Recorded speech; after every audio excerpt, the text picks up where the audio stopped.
Hello friends, square ஷேப்பில் தான் எனக்கு ப்ரௌனி ஸ்லாப் ஆர்டர்ஸ் நிறையா வந்துட்டு இருந்துச்சு.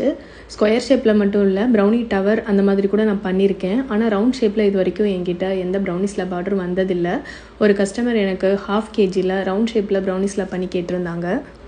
இதுக்கு நான் 7 inch ரவுண்ட் டின்னில் ப்ரௌனி பேக் பண்ணி எடுத்துட்டேன்.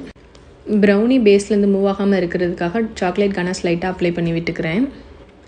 ப்ரௌனி நல்லா கம்ப்ளீட்டாக ஆறுனதுக்கப்புறமா அதில் உள்ள பட்டர் ஷீட்லாம் ரிமூவ் பண்ணிவிட்டு கிரிங்கிள் டாப் டேமேஜ் ஆகாத மாதிரி இந்த மாதிரி நான் போர்டுக்கு ட்ரான்ஸ்ஃபர் பண்ணிக்கிட்டேன்.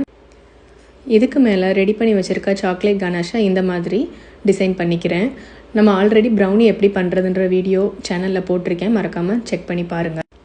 சாக்லேட் கனாஷ் எப்படி ரெடி பண்ணியிருக்கேன்னு பார்த்தீங்கன்னா 2:1 ரேஷியோவில் ரெடி பண்ணியிருக்கேன். அதாவது 100 கிராம் டார்க் காம்பவுண்ட் எடுத்தோன்னா 50 கிராம் அளவுக்கு விப்பிங் க்ரீம், அதாவது விப்பிங் க்ரீம் இல்லைனா நீங்கள் ஃப்ரெஷ் க்ரீம் கூட ஆட் பண்ணி டபுள் பாயிலிங் மெத்தடில் மெல்ட் பண்ணி எடுத்துக்கலாம். மெல்ட் பண்ணி வச்ச சாக்லேட் கனாஷை ஃப்ரிட்ஜில் 1 hour செட் பண்ணி எடுத்தோன்னா நமக்கு சாக்லேட் கனாஷ் ரெடி ஆயிரும்.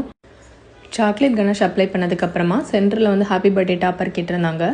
ப்ரௌனினாலே நட்ஸ் வச்சு மட்டும் தான் டெக்கரேட் பண்ணுமா, நம்ம சும்மா சுகர் பால்ஸ் போட்டு டெக்கரேட் பண்ணலான்னு பண்ணி பார்த்தேன். டிசைன் ரொம்ப சூப்பராக வந்துருந்துச்சு. இதை அப்படியே கொடுக்கறத விட சுற்றி ஒரு ரெட் கலர் ரிப்பன் வச்சு கட்டி பார்க்கலாம் அப்படின்னு பார்த்தா அப்படி இருந்துச்சு. உங்களுக்கு ப்ரௌனிஸ், கேக்ஸ், குக்கீஸ், முட்டை மிட்டாய் இதெல்லாம் வேணும் அப்படின்னா ஸ்க்ரீனில் இருக்கிற நம்பருக்கு வாட்ஸ்அப் பண்ணுங்கள். மதுரையில் டோர் டெலிவரி அவைலபிளாக இருக்குது. இந்த வீடியோ பிடிச்சிருந்தா லைக் அண்ட் ஷேர் பண்ணுங்கள். சேனல் சப்ஸ்கிரைப் பண்ணிக்கோங்க. தேங்க்யூ, பாய்.